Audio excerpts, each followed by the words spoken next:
Over the next 5 years, some studies hint that over 30% of jobs will be automated. At the same time, researchers also believe that AI is going to create 6 to 15 trillion in global value. Why is this important? As the world evolves, how do you set yourself apart so that you get a percentage of the $1 trillion that will come? You might think software engineering will be obsolete, but we will be the conductors of the artificial intelligence revolution. If you wish to ride the AI wave instead of being left behind, you need the wisdom that will allow you to innovate, adapt, and use the technologies that will set you apart. Here's how I would learn software engineering if I had to start over today. Hello, my name is Robert Pruitt. I'm a software engineer. I have worked for companies such as Google, Twitch, Amazon, and Dell. Today, I have a very special video for you, which is what I would do if I had to start over as a software engineer in 2025. And this video is going to be extremely special because I'm somebody who has worked at companies like Google, as well as I have a master's degree from Cornell. So I am very informed on this topic. Some of you might be thinking that software engineer is going to be obsolete in the next 5 years. And I'll agree, and I'll say that software engineering is going to change in the next 5 years, but we're always going to need human beings to be able to write software for human beings. And I want to give a special thanks to Joe Devani, but let's get right into it. Embrace the government contracting route. When I started working at Twitch, I had a master's degree from Cornell and almost 100 grand in student debt. To my surprise, when I started working at Twitch, I met people who didn't even have a degree, but they were able to get the same salary as me. And what this signifies is degrees are not as important as your work experience. Some of my friends are going to get a PhD in AI or a master's degree, and I would not recommend that unless you are extremely passionate about a certain research topic in AI. You are not going to need AI in order to start a business with it in the future. What you're going to need is experience, an understanding of what businesses suck at. And your easiest way to get that is the government contracting route, because all you need to do is get certain certifications and register on certain sites, and then people will start calling you about opportunities, whether it be for just 6 months or a year overseas. It can be a great stepping stone to start your career and set you up for success over the next 3 to 4 years. Hit the road and go to career fairs. I met a woman at Twitch, and she said she went to 6 to 12 career fairs over the span of 2 years, and she was able to get a 6-figure job at Twitch because of it. So you want to be leveraging your network. I've also heard of a content creator named Primogen, and he has talked about how he got a job at Netflix with no career experience because he had specialized knowledge in a technology that they were using. And so he was able to turn that into a full-time gig as a senior software engineer. Unfortunately, as time goes on, people are using AI to apply to these various different websites, and recruiters don't even look at that. They don't even look at it anymore because the AI is able to beat their algorithms in understanding who is actually a great candidate. So in order to have success today and tomorrow, what you are going to need is an expansive network, whether that means you have to fly to various different places to get a hotel or drive out there. This is your best way to make sure that you always get the salary that you deserve, is through having a network of recruiters that you can always call on. I have many recruiters on my LinkedIn that we have worked together, and they would be willing to skip me through the line if I need it. And this is what you need to continue to build in your career as you grow. I would move to a tech city. I am from Memphis, Tennessee, and I can tell you how hard it is to get a job when there are only 3 or 4 known tech companies in the city. And so if you're not living in a place like Seattle, Washington, California, New York, or Austin, Texas, you are playing this game on hard mode. Now that I have Twitch and Amazon on my resume, I can command a high hourly rate as a remote contractor, or I can work for a lot of remote companies. So you don't have to live there forever if you love your hometown. But if you are somebody young in your career, I cannot stress how important it is to be open to relocating and spending a few years there. You can always move back when you're done, but I would highly recommend going to a tech city for a few years. I have a video on my channel. It's called The 10 Best Cities to Leverage the AI Wave. I would highly recommend that. Hopefully it's playing up here. I would find a mentor by giving him something for free.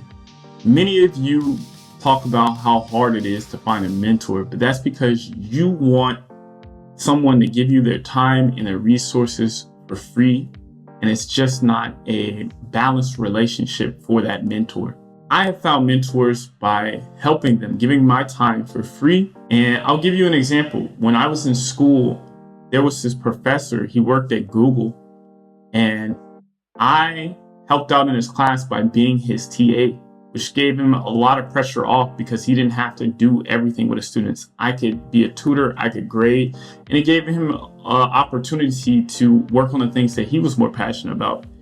And although I'm not helping him with anything today, because I gave him so much, we have a rapport, we have a relationship. I could call him up whenever I need.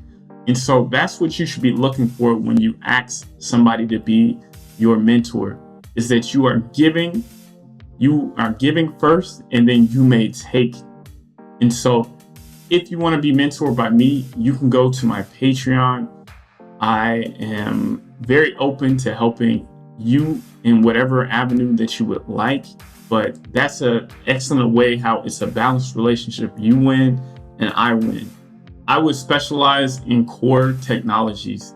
Many of you think in order to be a good software engineer, you have to know many different programming languages, but that's completely opposite. In order to be a great software engineer, what you need is a strong project where you have to go deep in a language. This is far more important than knowing everything, knowing a lot about everything. There are content creators. I'll give you an example. His name is Data with Zach. He has a community where he teaches people about being a data engineer. And this guy has worked at companies like Netflix and Airbnb and Meta as a data engineer. He is a much better teacher in what it means to be a data engineer than going to get a degree from a professor. So if you want to be a software engineer, I will focus on maybe being a full stack engineer or a data engineer for 3 years. It doesn't have to be the hottest topics right now, probably being a data engineer and an AI engineer. If you do that, then you are setting yourself up for success and not being a jack of all trades where you can't get positions because you're a generalist. Generalists do well in software engineering. I consider myself more of a generalist, but my specialty is being a full stack engineer. And so you want to have your specialty as well. Always learn new things. Many of the things that I learned 10 years ago in my computer science degree are obsolete today. What that signifies is that things always change. It's always happened, even with the AI that is going to come out and make many jobs obsolete over the next 2 to 3 years. We always have to continue learning new things. There are people like my father who tend to be set in their ways. They have enough experience to provide an impact in this world. But unfortunately, we're heading for a great reset where people have to relearn new skills and figure out how are they going to use the AI in order to provide value in their lives in the future. And so if you are someone who is curious, who loves to learn, is always adapting, you are going to have success regardless of whether AI takes your current job, because you will be able to get the next job. AI is going to take jobs from us and it's going to create new jobs. And the only way to be ahead of the curve is to be a lifelong learner. I cannot stress that enough. Always learn new things, be curious, because change is about to come. Be gritty. Many people think that success is about intelligence, it's about connections, but the number one thing you need to have success in your career is your ability to persevere. There were many times in my career where I had to wait. I think I should have been at Twitch and Amazon 4 years earlier, but unfortunately, I had to wait because I didn't have a mentor to tell me the information that I'm telling you today about being in a tech city. And so if I had to go back and tell myself something, if I had to start over today and I had to tell myself one thing to understand about this career, is that you're going to have to persevere and be patient, because not everything comes in the right moment. However, if you work hard, you will eventually get that opportunity and you can make the most out of it. So to you, I would say be gritty, be patient. Sometimes things may not come as fast as you like, but once you get it, nobody can take it away from you. The rewards are meaningful. Embrace the AI revolution. I know senior software engineers who are not using AI models to this day because they're set in their ways. They think that if you use the AI models, it's dulling your skill.